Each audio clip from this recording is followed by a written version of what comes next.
Sa tala ng Department of Health, bumaba ang kaso ng influenza-like illness sa unang 2 linggo ng Oktubre. Mula September 28 hanggang October 11, 6,457 na kaso ang naitala kumpara sa 10,740 na kaso noong September 14 hanggang September 27. Pero paalala po, doble ingat pa rin po tayo dahil marami na rin po ang nagkakasakit. Kanselado pa rin ang klase sa ilang paaralan para maiwasan ng hawahan at sa ilang lugar, mandatory na ang pagsusuot ng face mask. Ano nga ba itong influenza-like illness na yan? Ayan po, ikukonsulta natin sa UH Clinic. Makakasama natin ngayong umaga si DOH ASEC Albert Domingo. Good morning, ASEC. Good morning, Susan. Magandang umaga sa ating mga kapuso na nakikinig at nanonood. Ayan. ASEC, unang-una, ano ba itong influenza-like illnesses at ano yung kaibahan nito sa trangkaso o ordinaryong lagnat? Ate Susan, ang ating mga influenza-like illness ay grupo ng mga sakit na pare-pareho ang sintomas. May lagnat, may pananakit ng katawan, ubo at sipon. Yung iba na lubos na napapagod, iba-iba yung dahilan nila.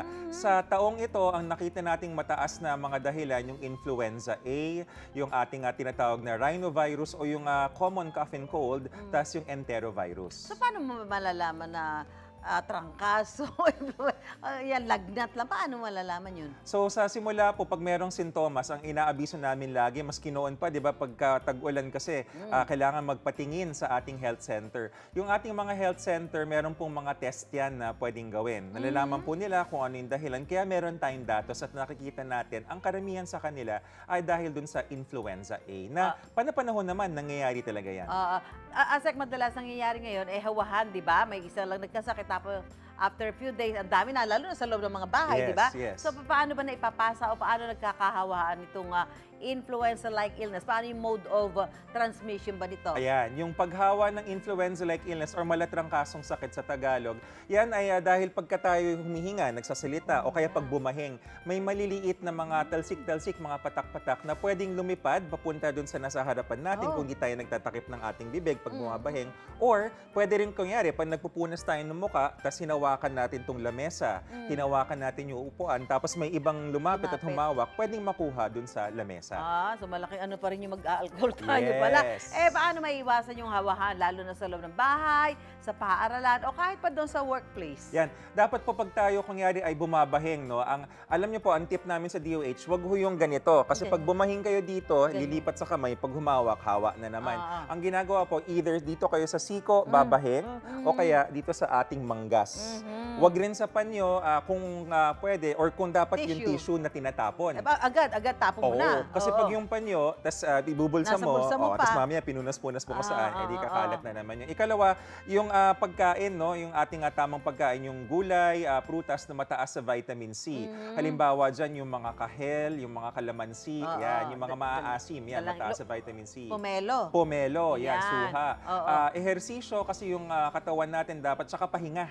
Importante yung pahinga. Nako, tayo, guilty tayo sa medical profession, tsaka sa media, mga kulang sa tulog, so dapat buo po yung tulog natin.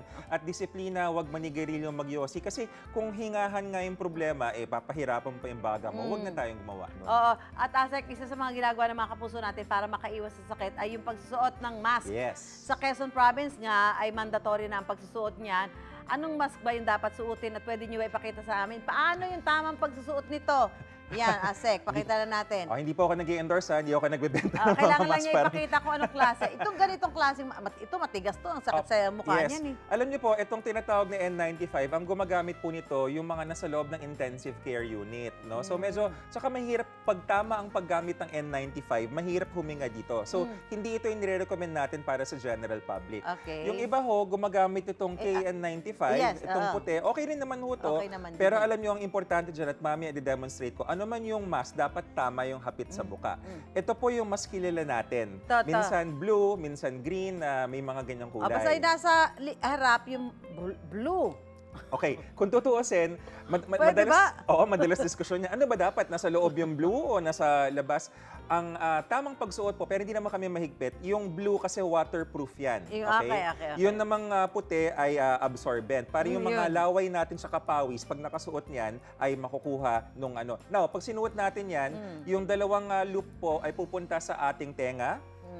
Gaganyan po natin yan. At importante ho, ito, bubuksan natin siya para natatakpan. Huwag ho nakadiretso lang. At meron yung bakal dito na kapag inyong kinurot ay hahapit sa inyong ilong. Kaya may dakal yun. Exactly. Doon, diba? Wag natin siyang gagawing duyan ng ilong. Alam niyo yung duyan ng ilong yung ganito. Ayan. Mali yan. Huwag ganyan. Mali. Okay. Kasi unang-una, tinatapang mo nga dyan yung ilong mo at saka bibig, di ba? Yes. At wag rin natin siyang gagawing ganyan. Kasi yung baba natin, walang hingahan yon. Baka uminom lang saglit, ibabalik naman niya. Correct. Yung isang mask, Asek, yan. Yung isang Kasi mask, madalas ko rin nakikita rin to, itong KN95. Ganun rin po yun, no? So, napansin nyo, meron siyang bakal sa taas. Yan po ay ihuhulma mo sa susuot ilong. Ihuhulma natin sa ilong natin. Kung mapapansin nyo, yung boses ko medyo humina, no? Humina na. Kasi mas makapal na mask to. Parang agad isuot niya. Kasi parang dito, lapat na lapat din. Parang yung aking jawline ay nape-preserve na. Kasi kanina, ito para may kaunting awang dito. Tama. So, importante yan, Ate Susan, no? Yung gilid, dapat hapit rin sa muka. Bigyan ho natin ng tip. Ito, lagi na pag-uusapan. Paano may mga balbas? May konting balbas ayan, dito. sinong balbas sarado dyan? Nakatingin tayo na may balbas. Actually, wala naman ng problema, hindi naman mahigpit. Pero mas maganda kung nag-aahit para hindi may puwang, para nakahapit sa balat yung ating face mask. Ito pa, Asek. Bukod sa panahon, may nagsasabi na dahil daw sa molds. Ba? Kaya nauuso ang ubo at sipon ngayon, di ba? Molds is mga amag. Bakit ka na? Ba't ano naman? Hindi mo naman inaamoy ang amag, di ba? Bakit ba?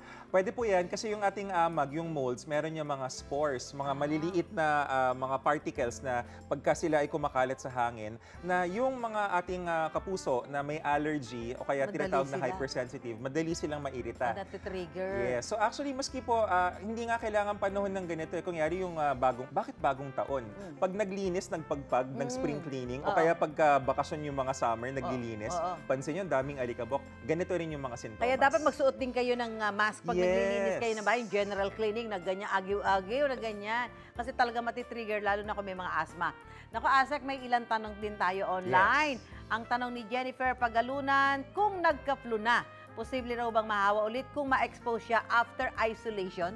So Jennifer, yan tanong na yan, depende yan kung ano yung dahilan ng flu mo. Kung ito yung virus na sa taong ito, halimbawa, tapos siguro after a few weeks ka lang nahawa ulit, tapos yun uli yung humawa sa'yo, pwedeng hindi ka na datnan.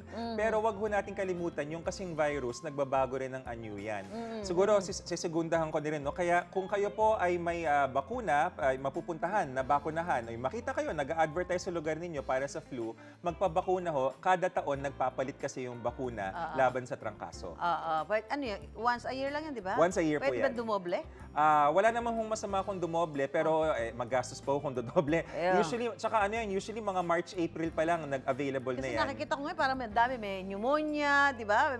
Magkakaiba yan, Ate Susan, kasi yung influenza is yung virus, yung pneumococcal naman is yung mikrobyo. Para sa mga matatanda, mas maganda ho, meron tayo ng mga yon. Ayan, maraming salamat sa pagbabahagi ng kaalaman tungkol sa malatrangkasong sakit. DOH Assistant Secretary Albert Domingo.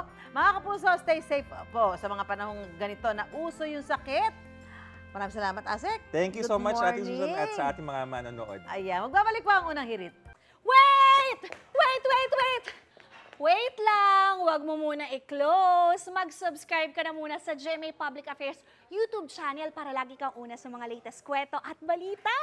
I-follow mo na rin ang official social media pages ng Unang Hirit. Thank you. O sige na,